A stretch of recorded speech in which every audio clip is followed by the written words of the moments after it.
louange, ce moment d'adoration. Je vous salue tous encore dans le beau nom de Jésus, pour ceux que je n'ai pas salués tout à l'heure. Je sais que vous êtes bénis. Est-ce que vous en êtes sûrs? Amen. Amen. Alors pour commencer ce message, j'aimerais vous partager déjà ce premier texte dans Éphésiens chapitre 1 à partir du verset 3. Béni soit Dieu, le Père de notre Seigneur Jésus-Christ, qui nous a bénis de toute bénédiction spirituelle dans les lieux célestes en Christ. Amen. Donc si nous sommes nés de nouveau, si nous avons donné notre cœur au Seigneur, eh bien nous n'avons plus besoin de chercher la bénédiction, mais il faut la maintenir. Il faut la maintenir. Nous sommes bénis dans les lieux célestes, tout a été accompli par Jésus. Maintenant, ce qu'il faut, c'est de pouvoir vivre dans ces bénédictions et de pouvoir les garder. Vous savez, c'est comme une maison, si vous laissez les portes ouvertes, le vent va rentrer. Donc il faut fermer les portes pour que vous puissiez rester au chaud, vous puissiez rester à l'abri des intempéries. Amen. Donc Dieu nous a bénis de toute bénédiction spirituelle, toutes sortes de bénédictions spirituelles. S'il y a toutes sortes de bénédictions, il y a aussi plusieurs types de malédictions. Et on va aussi voir un petit peu ce que c'est les malédictions. Donc ces bénédictions, dans la Bible, elles sont mentionnées environ 600 fois. 600 fois le mot bénir. Donc c'est pas anodin. Dieu, son désir, c'est de bénir. Déjà, on voit la Genèse, lorsqu'il a créé les premiers hommes, il les a bénis. Il dit, soyez féconds. Son but, c'était que nous puissions nous multiplier et être heureux sur la terre et de vivre longtemps. C'était le but de Dieu au départ. Amen. Le mot maudire ne vient que environ la moitié de fois que le mot bénir. Il est sûr que Dieu n'est pas pour la malédiction.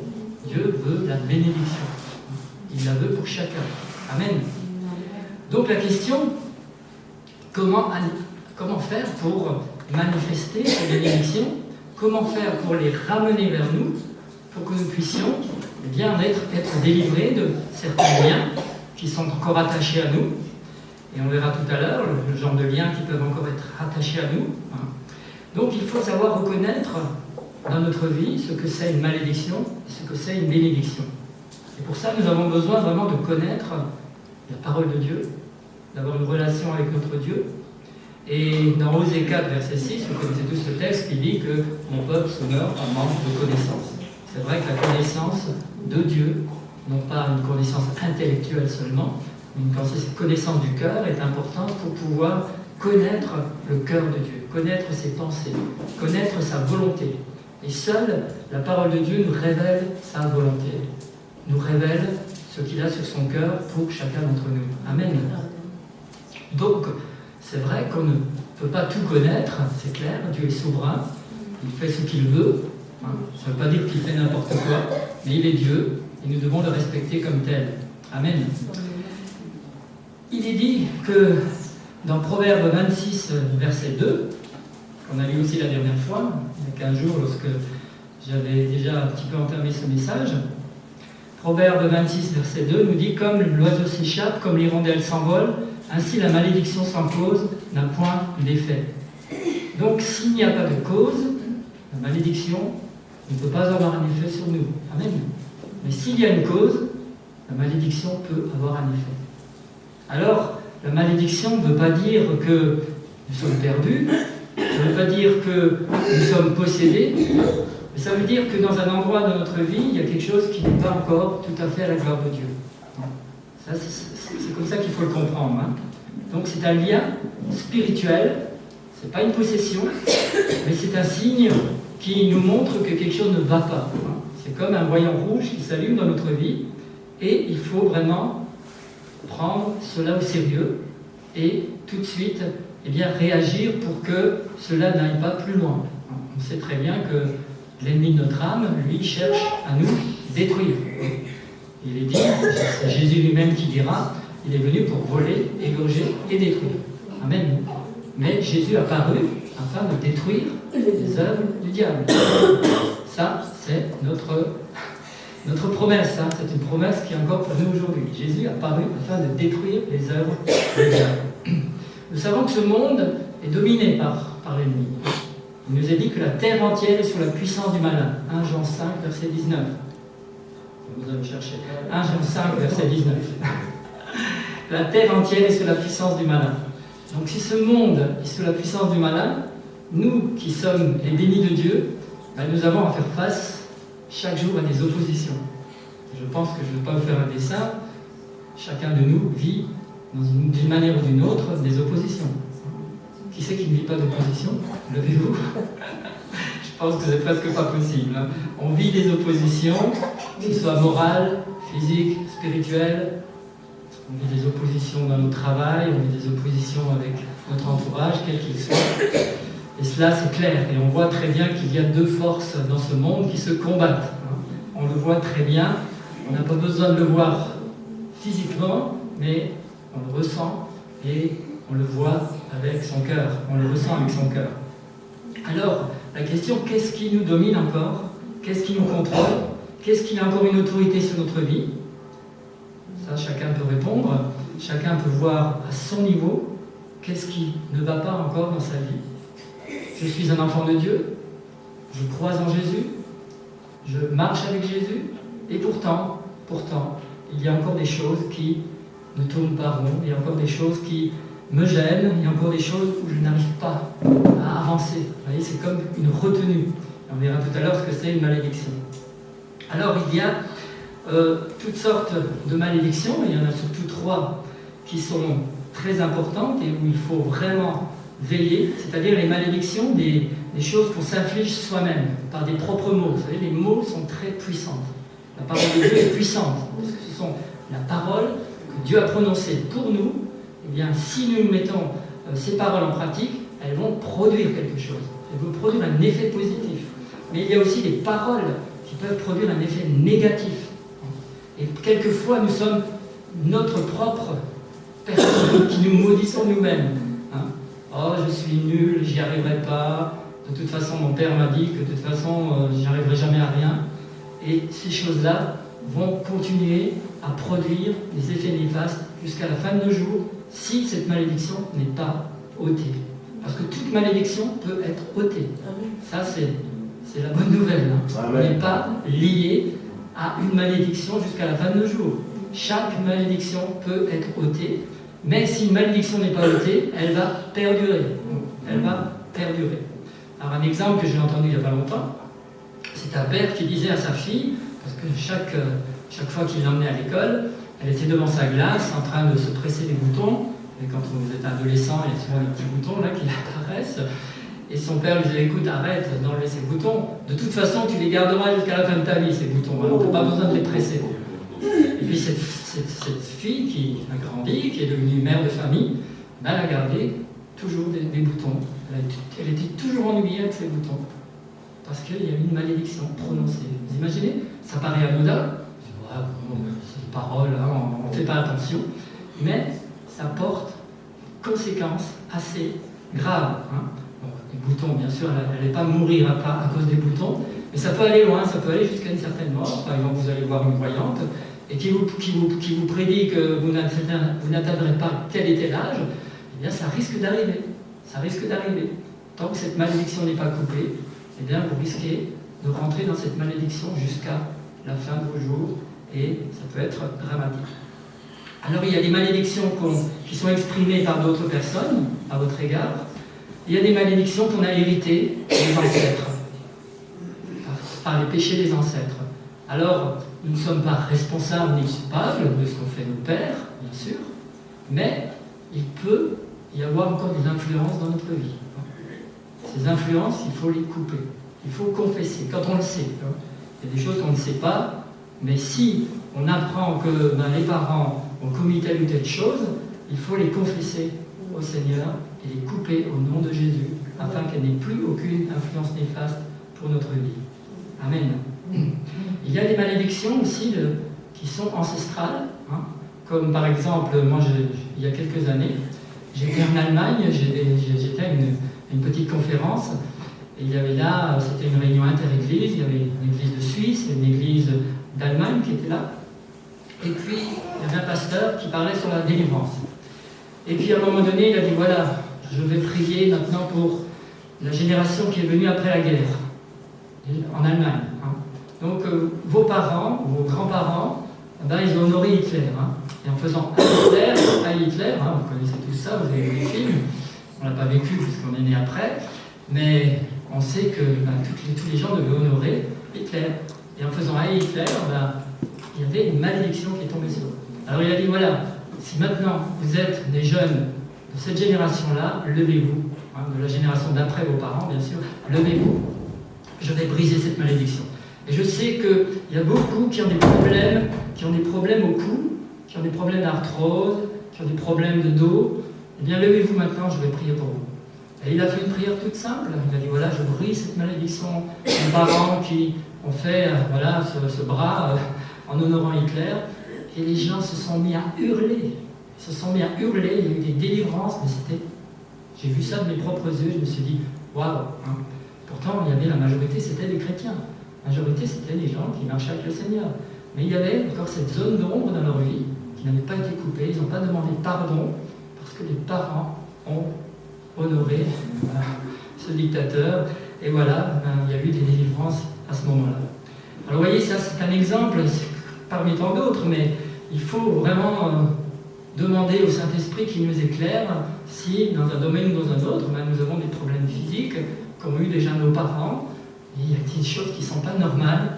Il faut vraiment demander à ce que le Saint-Esprit nous révèle ces choses et qu'on puisse les couper au nom de Jésus. Donc, lions, nous avons le droit de lier ces choses. Nous avons le droit de nous délier de ces choses au nom de Jésus. Hein. Parce que Dieu nous dit dans Deutéronome 28 de choisir la vie. Hein. Il nous demande de choisir la vie et non pas la mort. Hein. J'ai mis devant toi la vie et la mort. Choisis la vie. Hein. J'ai mis devant toi la bénédiction et la malédiction. Choisis la bénédiction. Amen. Amen. Alors il y a aussi, c'était aussi quelque chose que je vous ai rapporté la dernière fois, donc Josué qui va prononcer une malédiction en prophétisant que celui qui voudra reconstruire Jéricho, lorsqu'il aura posé les fondements de son premier fils va mourir, et quand il aura posé la porte, son deuxième fils mourra. Et donc Josué 6, verset 26 nous montre cela. Donc c'est Josué. Ce fut alors que Josué jura en disant, maudit soit devant l'Éternel l'homme qui se lèvera pour rebâtir cette ville de Jéricho. Il en jettera les fondements au prix de son premier-né. Il en posera les portes au prix de son plus jeune fils. Et des siècles plus tard, 1 Roi 16, verset 34, donc c'est Hiel de Bethel, qui est un homme bien. Il avait ignoré cette malédiction, il ne le savait pas. Et donc il est écrit de son temps, Hiel de Bethel bâtit Jéricho, il en jeta les fondements au prix d'Abiram, son premier-né, et il en posa les portes au prix de Ségu, son plus jeune fils, selon la parole que l'Éternel avait dite par Josué, fils de Nun. Vous voyez, cette malédiction n'avait pas été levée, et cet homme, croyant faire le bien, il a perdu ses deux fils, à cause de cette malédiction, parce que Josué avait prononcé ces mots des siècles avant, vous imaginez? Des siècles avant. Donc si une malédiction n'est pas levée, elle perdure. Une parole négative peut avoir des conséquences à long terme. À long terme. Ça peut sauter des générations, tant qu'elle n'est pas coupée. Mais Jésus est venu, nous a libérés de la malédiction de la loi, mais pas de la mort physique. Nous devons toujours encore, à travers ce corps, passer par des souffrances, malheureusement. Il faut toujours encore travailler à la sueur de son front. Les choses ne se font pas toutes seules.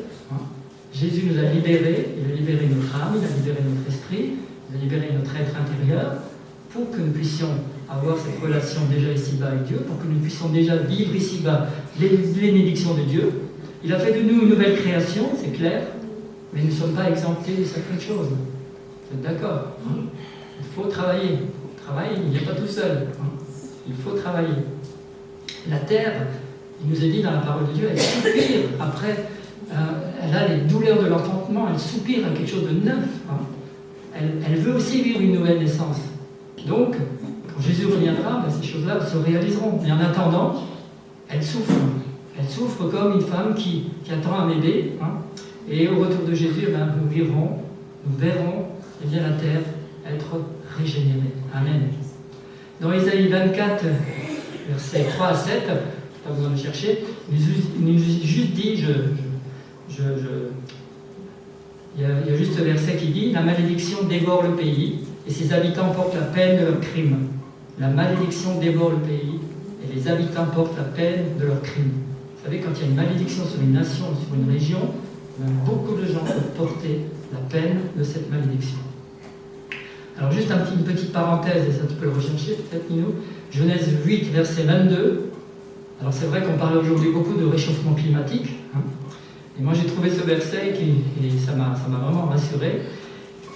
Tant que la terre subsistera, les semailles et la moisson, le froid et la chaleur, l'été et l'hiver, le jour et la nuit ne cesseront point. Voilà, c'est clair. Alors, quand on nous dit la terre se réchauffe, alors une fois elle se réchauffe, une fois elle ne se réchauffe pas, hein, on nous fait peur, etc., etc. Voilà ce que Dieu dit. Voilà. À tous les scientifiques, à toutes les personnes qui croient que Dieu n'est pas au contrôle, Dieu est au contrôle, et tant que la terre subsistera, eh bien il y aura un jour, il y aura la nuit, il y aura l'été et il y aura l'hiver. Point barre. Amen. Ça c'était juste la parenthèse. Donc, ramenons ces bénédictions vers nous, hein, parce qu'elles sont en haut, elles ont été préparées pour nous. Alors à nous maintenant, eh bien, de faire en sorte que ces bénédictions descendent vers nous. Et il nous faut de la sagesse, il nous faut du discernement, il nous faut passer du temps dans la présence de Dieu pour découvrir quelles sont les richesses que Dieu a préparées pour nous. Alors on n'est pas des chrétiens en train d'attendre, en se tournant les pouces, en disant mais elles sont où les bénédictions, Seigneur? Elles sont où? Hein, il est où le bonheur, hein, comme certains chanteurs chantent, il est où le bonheur? Elles sont où les bénédictions, Seigneur? Mais elles sont là, à toi de les rechercher. Vous savez, quand Dieu a dit à Adam et Ève, soyez féconds, ils n'ont pas attendu qu'un enfant tombe du ciel tout cuit. Il fallait qu'il fasse quelque chose pour que l'enfant naisse. Il fallait qu'il travaille aussi. Il fallait qu'ils prennent cette parole au sérieux pour que les choses puissent se réaliser. Amen. Alors le mot bénir, ça veut dire du bien, c'est déclarer de bonnes paroles, souhaiter de bonnes choses, mais maudire, je veux dire exactement le contraire, c'est mal dire, c'est souhaiter de mauvaises choses à l'encontre d'une personne afin de la nuire, de la blesser, de lui faire du mal ou d'invoquer des puissances spirituelles mauvaises dans le but de causer sa ruine et de le rendre malade.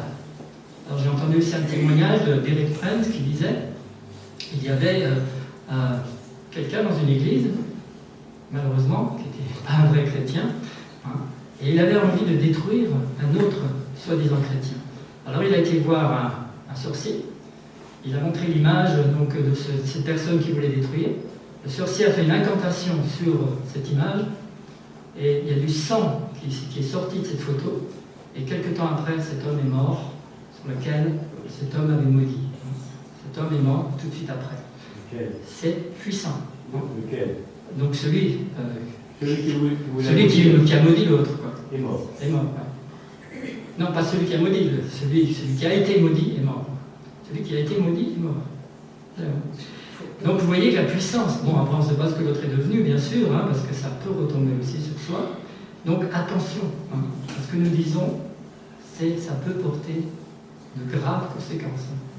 Hein, quand on dit quelqu'un, même Jésus dira, si tu dis imbécile à ton frère, tu mérites la GN, hein, ça va loin. Hein, il peut même dire imbécile, vous voyez. Donc il faut faire vraiment très attention aux paroles. Ça m'appelait à bénir. Et Jacques nous dit qu'on ne peut pas avoir deux sources, on ne peut pas bénir et maudire en même temps, hein, par la même source. Si vous avez un robinet, on ne peut pas sortir de l'eau salée et de l'eau pure en même temps, c'est pas possible. Hein. Une malédiction sans cause et sans effet. Proverbe 26, verset 2, on l'a déjà dit. Hein. Alors, s'il n'y a pas d'effet, si elle ne peut pas avoir lieu, alors on a un texte dans Nombre 23, versets 7 et 8. Rappelez-vous, Balaam, il a prononcé son oracle et dit « Balak m'a fait descendre d'Aram, le roi de Moab m'a fait descendre des montagnes de l'Orient. Viens, maudis-moi, Jacob, viens, sois irrité contre Israël. Comment maudirais-je celui que Dieu n'a point maudit? Comment serais-je irrité quand l'Éternel n'est point irrité ?» Vous voyez, il ne pouvait pas maudire quelqu'un que Dieu avait béni. Il n'y avait pas de porte qui était ouverte pour que cet homme, pour que le peuple puisse être béni, puisse être maudit. Donc, s'il n'y a pas de cause, la malédiction est sans effet. Toute arme forgée contre moi n'a aucun effet si mes portes sont fermées. Si je suis vraiment en Christ. Amen. Amen. Jésus lui-même, il a maudit plus ou moins, vous savez, la ville de Bethsaïda. Malheur à toi, Chorazin, malheur à toi, Bethsaïda, Matthieu 11, versets 20 à 22. Et à un moment donné, lorsqu'il voudrait guérir un aveugle dans cette ville de Bethsaïda, qu'est-ce qu'il a fait? Parce qu'il y avait une malédiction dans la ville, il n'a pas pu le guérir. Il n'allait pas à l'encontre de ses propres paroles. Il a sorti cet aveugle de la ville et il l'a guéri hors de la ville. Même Jésus a fait cela. Alors pour lui, fils de Dieu, il aurait pu dire, bon, ben voilà, ces paroles ont été prononcées, mais moi je suis plus fort que ces paroles. Même lui n'a pas violé ses propres paroles. Il a sorti cet aveugle, et cet aveugle a été guéri hors de la ville. Il y a des endroits où vous ne pourrez pas, vous sentez qu'il n'y a pas de bénédiction. Alors ne restez pas si Dieu ne vous dit pas de rester. On ne peut pas jouer à Zorro. C'est pas nous, on arrive et puis tout à coup, il y a tout qui se déplace. Si Dieu ne nous donne pas d'instruction, quittons les lieux. Jésus a dit, quand on ne vous reçoit pas dans une ville, quittez-la. Si on ne vous reçoit pas dans une maison, sortez, essuyez-vous les pieds. Il n'a pas dit insister. Donc attention, ne cherchons pas à provoquer le diable, parce qu'il est puissant. Il n'est pas tout puissant, mais il est puissant. Donc faisons très attention à ne pas nous frotter à lui quand Dieu n'est pas dans l'affaire. Quand Dieu n'est pas dans l'affaire. Alors, David, on a aussi l'exemple de David. David était quand même quelqu'un de béni, vous êtes d'accord? Mais à cause de son péché, il a déclenché une malédiction. Il a perdu l'enfant qu'il avait commis par adultère. Cet enfant est mort. La bénédiction, la malédiction. À nous de choisir. Il a choisi le péché, il a subi une malédiction. Donc la malédiction arrive lorsqu'il y a une désobéissance sur le principe d'une bénédiction. Dieu veut bénir, mais il nous dit dans Deutéronome 28, voilà, et on va le lire tout de suite, on va le lire, et on se rend compte qu'il y a des bénédictions, c'est clair, mais il y a aussi toute une liste de malédictions. Et en fait, il y a environ 14 bénédictions, mais il y a 54 malédictions. Donc on peut dire pratiquement que 3 fois plus de malédictions que de bénédictions. Une bénédiction peut engendrer, si elle n'est pas reçue, peut engendrer pratiquement 3 malédictions. Donc, les malédictions sont plus importantes parce que, justement, elles sont liées à la désobéissance. On va le voir encore tout à l'heure. Alors, la bénédiction, bien sûr, Dieu veut que chacun puisse recevoir la bénédiction. Il nous a promis que nous devons être à la tête et non à la queue. Il nous a promis que nous allons recevoir des capacités pour atteindre les sommets, non pas pour nous rendre orgueilleux, mais c'est parce que Dieu veut qu'on soit en haut et pas en bas. Ça fait partie de ces bénédictions. Alors, Dieu nous donne des capacités aussi pour aller en haut. Il ne nous dit pas simplement vas-y, mais il nous donne aussi la force et les capacités. Quand Dieu envoie, il pourvoit. Il ne te dit pas simplement vas-y et puis débrouille-toi. Mais il est avec toi. Si l'Éternel a bâti la maison, ceux qui la bâtissent bâtissent en bas. Mais si lui, il l'a bâti avec toi, tu es sûr d'atteindre les bénédictions qui sont prévues pour toi. Alors, quand Dieu bénit, il nous donne la capacité, il nous donne tout ce dont nous avons besoin pour pouvoir accomplir les bonnes choses qu'il a prévues pour nous. Amen. Et quand il nous dit que nous sommes à la tête, il nous donne la capacité d'être à la tête. Amen. Alors, prions que nous soyons à la tête et non à la queue. Amen. Il nous donne aussi, non seulement des capacités, mais il nous donne aussi des opportunités pour recevoir la bénédiction. Non seulement Dieu nous rend capables, mais il nous donne des opportunités. Amen. C'est la volonté de Dieu qu'on soit béni, et il nous donne jour après jour des opportunités pour recevoir, pour rentrer dans les bénédictions. Alors, qu'est-ce que va faire la malédiction? Elle va faire le contraire. Elle va s'attaquer à nos opportunités, pour qu'on ne rentre pas dans les bénédictions. La malédiction et la bénédiction vont toujours travailler ensemble. C'est comme l'incrédulité et la foi. Ce sont deux forces qui vont toujours se combattre. Toujours. Il y aura toujours de l'opposition. Vous êtes bénis, vous avez reçu de la part de Dieu un certain ministère, Dieu va vous attaquer dans ce ministère. Il va faire en sorte pour que vous ne réussissiez pas dans votre ministère. Pardon, l'ennemi, oui. Pardon, excusez-moi. Merci. L'ennemi va faire en sorte pour que ne vous réussissiez pas dans votre entreprise. C'est son boulot, c'est son boulot. La bénédiction crée des désirs. La malédiction va créer des mauvais désirs. Elle va t'orienter vers des choses contraires. Alors, ne cherchons pas toujours l'origine des malédictions, mais quel type de malédiction peut travailler contre moi ou contre toi? La malédiction, je répète, ce n'est pas une condamnation. Dieu ne condamne pas parce que nous vivons sous une forme de malédiction si nous sommes des enfants de Dieu, bien sûr. Car toute malédiction peut être annulée et détruite au nom de Jésus. Toute malédiction. Ce n'est pas une fatalité. Je ne peux pas dire maintenant c'est comme ça, je dois continuer de vivre comme ça a été toujours comme ça. Non, ça peut être coupé et ça peut changer. Amen. Ça peut changer. Amen. Comme je disais souvent, moi j'ai dû dormir avec une lumière allumée jusqu'à l'âge de 27 ans. J'étais très anxieux, j'avais peur de la nuit, peur du noir. Et Dieu m'a délivré. Et ça n'avait pas besoin de continuer comme ça. C'était pas obligé. Et quand Dieu m'a délivré, ça a changé. Des ténèbres, je suis passé à la lumière. Amen. Amen. Dieu nous donne des capacités, il nous donne des opportunités pour être à la tête, mais il faut aussi le désirer. Amen. Est-ce que vous désirez? Est-ce que vous le demandez? Et ça aussi, c'est important. Jésus a dit demandez, vous recevrez. C'est aussi notre rôle. C'est aussi notre rôle. Alors, on peut confesser ce matin ensemble qu'on est au sommet, qu'on ne sera jamais en dessous. Vous êtes d'accord avec ça? Dites Amen. Amen. D'accord? Que notre maison ne manquera jamais de rien. Amen. Qu'on sera toujours à la tête et non à la queue. Amen. Que nos ennemis viendront par un chemin, mais ils s'enfuiront par 7 chemins. Amen. Que notre corbeille et notre ruche seront bénies. Amen. Et que Dieu pourvoira toujours à tous nos besoins. Amen. Alors, on peut revoir Deutéronome 28, si tu veux bien. Versets 1 à 8, on va déjà voir les bénédictions. Voilà. Alors, pour entrer dans les bénédictions, c'est écrit dans le premier verset, si tu obéis à la voix de l'Éternel ton Dieu, en observant et en mettant en pratique tous ces commandements que je te prescris aujourd'hui. Si tu obéis. Il y a toujours un si. Si on veut être dans la bénédiction et rester dans la bénédiction, Seigneur, aide-moi à t'obéir. Alors, tous les jours, c'est une prière qu'il faut faire tous les jours. Je ne pense pas qu'on peut dire une fois, Seigneur, voilà, maintenant je t'obéis, puis on obéit jusqu'à la fin de nos jours. Chaque matin, Seigneur, aide-moi à t'obéir. Pour que je ne rentre pas dans la malédiction, mais que je reste dans ta bénédiction. Et je veux mettre en pratique ta parole. Parce que ta parole, c'est la vie.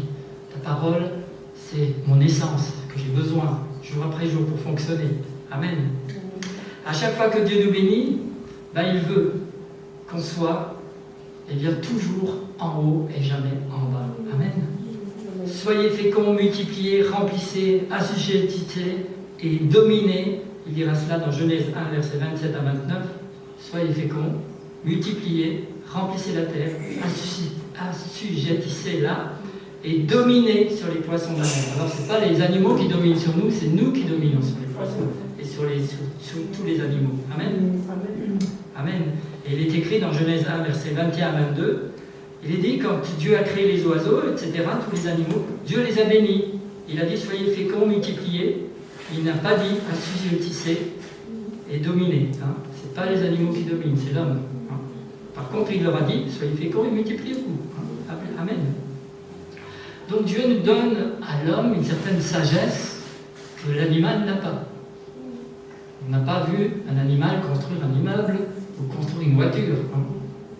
L'animal est l'animal, voilà, avec toute son intelligence, bien sûr, mais l'homme a une sagesse supérieure.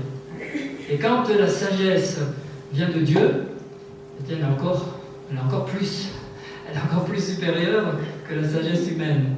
Parce que la sagesse humaine, elle est limitée, mais la sagesse d'en haut, elle nous permet de discerner les choses qui viennent d'en haut. Elle nous permet de discerner les choses spirituelles, ce que l'homme naturel ne peut pas comprendre. Alors, à travers cette sagesse, il nous donne l'intelligence de comprendre, l'intelligence de discerner, l'intelligence de dire ça c'est bon, ça c'est pas bon, ça je prends, ça je rejette. Ça c'est la sagesse de Dieu. Amen. Amen. Alors, neutraliser une malédiction par la sagesse et l'intelligence que Dieu nous donne. Savoir la discerner. Amen. Dans 1 Corinthiens 2, versets 8 et 9, il nous est dit que cette sagesse, eh bien, c'est qu'aucun des chefs de ce siècle n'a connu, car s'ils l'eussent connu, ils n'auraient pas crucifié le Seigneur de gloire. Vous voyez que c'est une sagesse qui vient d'en haut. Amen. Dans Apocalypse 22, 3, il nous est dit qu'un jour viendra, eh bien, il n'y aura plus de malédiction. Ça n'existera plus. Et dans la Bible, Martin, il est dit que toute chose maudite ne sera plus, mais le trône de Dieu et de l'agneau sera en elle, et ses serviteurs le serviront éternellement. Amen.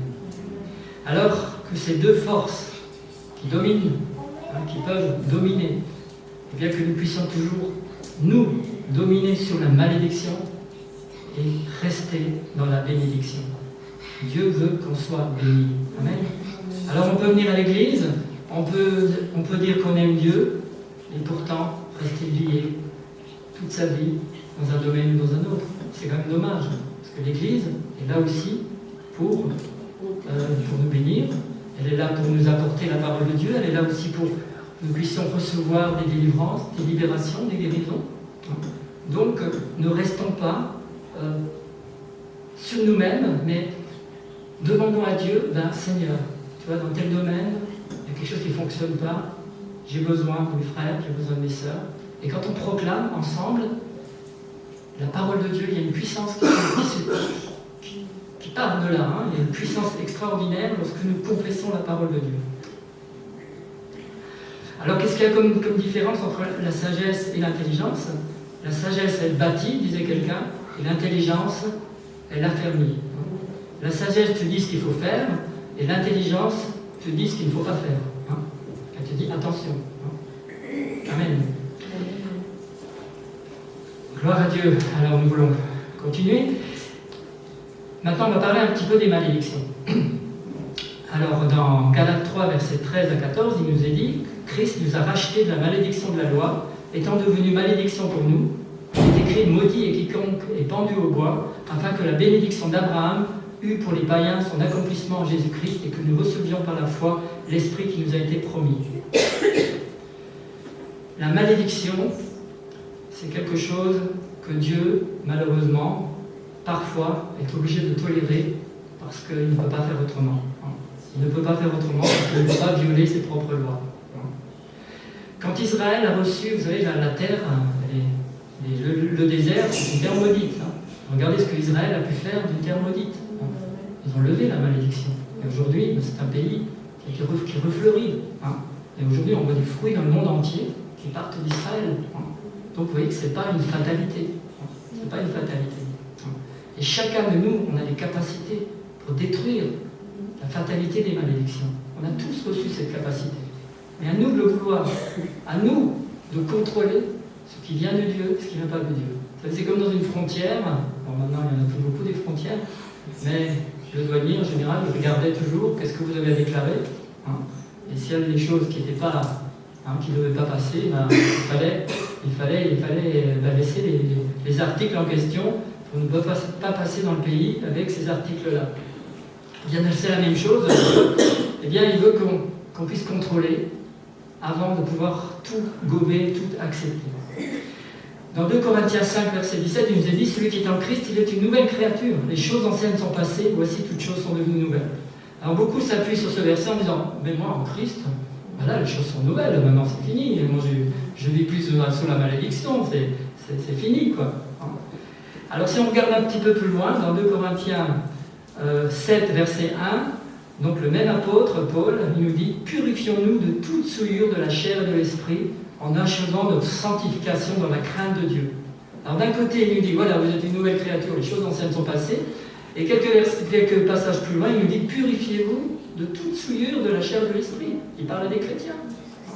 Donc on voit qu'il y a encore tout un stade de sanctification que le Seigneur a pour nous. Alors, nous sommes bien d'accord de voir là qu'il parle à des chrétiens qui sont devenus de nouvelles créations.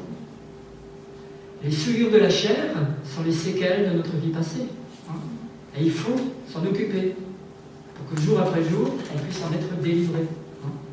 ceux qui sont en Jésus-Christ ont crucifié la chair avec ses passions et ses désirs. Galates 5, verset 24. Mais il peut rester malheureusement des traces.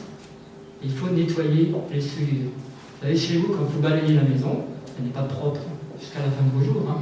Je pense que quand vous repassez le balai, vous vous dites 2 jours après, waouh, il y a encore nouveau de la poussière, c'est pas possible. J'ai balayé il y a quelques temps et puis ça recommence. Ben voilà, notre maison aussi, il faut la balayer constamment. Il faut la purifier constamment. Amen. Même si on est des gens bénis. Même si on est bénis. Alors, quand on se trouve à la queue et non à la tête, c'est qu'il y a une malédiction. C'est qu'il y a quelque chose qui ne tourne pas. Alors, je ne dis pas qu'on ne dit pas des épreuves de la part du Seigneur. Quand le Seigneur nous envoie une épreuve, bien sûr, on peut être pendant un temps dans une certaine difficulté, dans une certaine opposition. Mais là, on sait que ça vient de Dieu. On sait que Dieu va nous conduire plus loin, qu'il va nous sortir de cette épreuve. Donc là, il ne s'agit pas de malédiction. Mais quand ça perdure, et quand on sait que ça a déjà eu lieu dans nos générations d'avant, on ne se pose plus de questions. Là, il faut couper cette malédiction. Alors, il y a 7 conséquences d'une malédiction dans notre vie. Premièrement, l'humiliation. Ce sera la queue et non la tête, c'est humiliant. L'incapacité de reproduction, la stérilité, etc. Troisièmement, des maladies sous toutes ces formes. Des maladies qu'on attrape, constamment, tout le temps, qu'avaient peut-être déjà nos ancêtres. Et les gens sont tout le temps malades, Ils n'arrivent pas à s'en sortir et souvent les médecins ne trouvent pas les causes. Quatrièmement, la pauvreté ou l'échec constant. Alors, on peut être pauvre, bien sûr, il y a des pauvres sur Terre, mais quand c'est constant, qu'on a des échecs constants, quand on a des défaites, cinquièmement, des défaites, tout le temps des défaites, vous faites quelque chose, ça ne réussit jamais, ou très peu. Quand vous êtes à la queue et non pas à la tête, bien sûr, et quand vous êtes en bas et non en haut, ça prouve qu'on est sous une malédiction. Alors, par rapport à ces 7 conséquences, je vous donne 7 indications qui nous indiquent que nous sommes en présence d'une malédiction. Alors, des problèmes mentaux ou émotionnels, des dépressions, des gens qui sont dépressifs.